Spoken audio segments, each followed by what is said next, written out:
Dear Dr. Wissing, congratulations on maybe being our next transport minister. I say maybe, as I write this, you're not in office yet, and the coalition agreement has yet to be ratified by the partners' respective parties. Now, normally I would consider this to be a formality, but if recent reports are to be believed, you have really annoyed the Greens. I try to keep party politics out of my videos. I don't always succeed, but I try. But anyway, I have to say that I was quite pleased with the results of the election.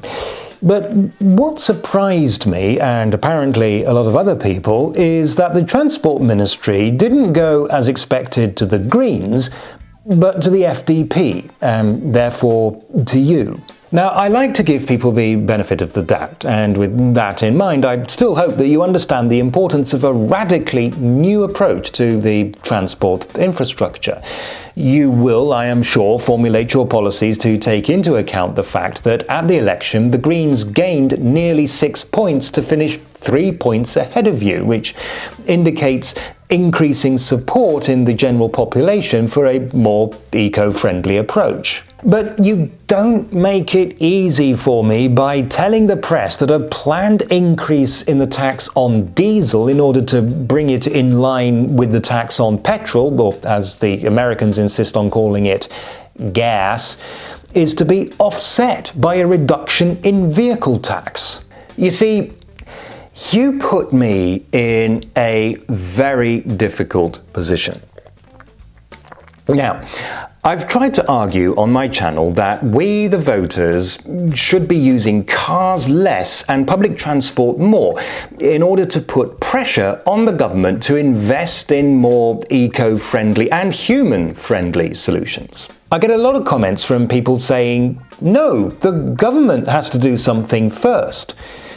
To which my answer is always, yes, of course the government must act, but I'm not talking to the government. We have to find a way out of this catch-22 situation that we find ourselves in, and we're not going to do that if we just sit around waiting for somebody else to make the first move. That's why I was pleased that the Greens got in and disappointed when they didn't get transport. You did, the party of big business. And if it's true that you want to be the advocate for car drivers, then you just make me look like an idiot. I've taken a quick look at your website and your social media.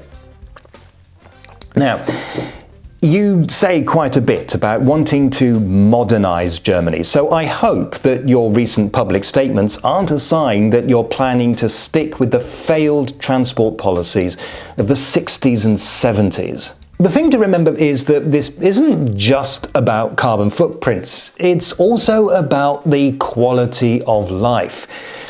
Car ownership in Germany is increasing, as is the size of the average car. Now, if you want to know where that leads, just visit almost any city in the United States. A lot of skyscrapers surrounded by oceans of asphalt. I mean, we often make fun of Americans getting in the car to drive 500 meters, but the truth is that in many American cities, trying to walk that distance is suicide. This is why I don't believe even electric cars are a sensible solution. Take a typical tram full of commuters. Now remove the tram and put each commuter in an SUV. Voila! Instant gridlock. Now, I don't suggest that we ban cars or treat car drivers like planet-killing maniacs, but with your experience as state minister in Rhineland-Palatinate for, economy, transport, agriculture and viticulture? Okay, well, but with that experience, I'm sure you understand that one way to improve life for car drivers is to have fewer cars on the road. People sometimes repeat this fact together with the phrase counterintuitive, but I actually think it's a no-brainer. Fewer cars, less congestion.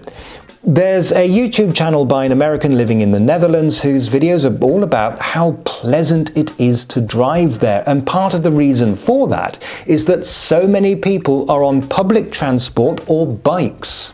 I can confirm this, by the way. Some years ago, my wife and I drove through the Netherlands. In fact, I made some videos about it. Now, I don't drive, but even I could tell that the experience was so much less stressful. And from what I hear, things over there have actually improved since then. We definitely want to avoid the situation where every citizen has their own personal 2 tons of metal and plastic that sits around for 23 hours of the day doing nothing.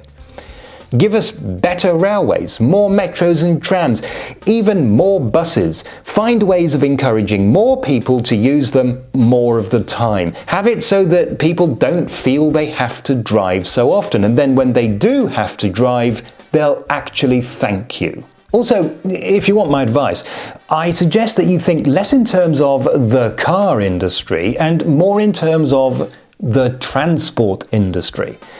I mean, I'm not naive. I know you probably can't just take the Mercedes-Benz factory in Sindelfingen and have them make S-Bahn trains instead. But think of, to pick just one example, the Bombardier factory in Görlitz, which is in a part of Germany badly in need of more investment. Okay, it's a Canadian company, but they make things in Görlitz, and this is where the modernization of Germany needs to be.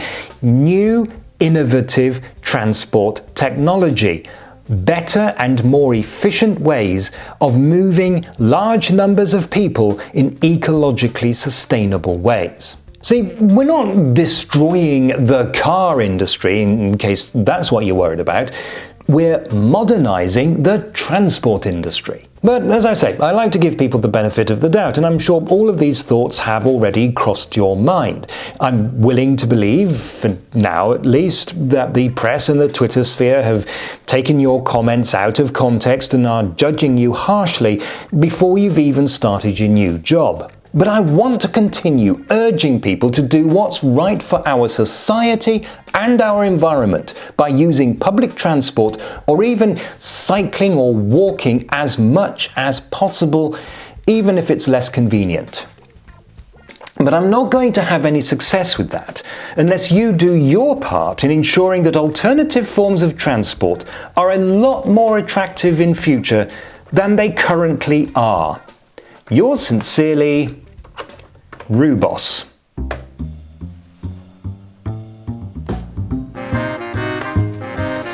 So if you want to see my Dutch road trip videos, they're in a playlist down there. They're 12 years old now, so not my best work, but it's still worth watching.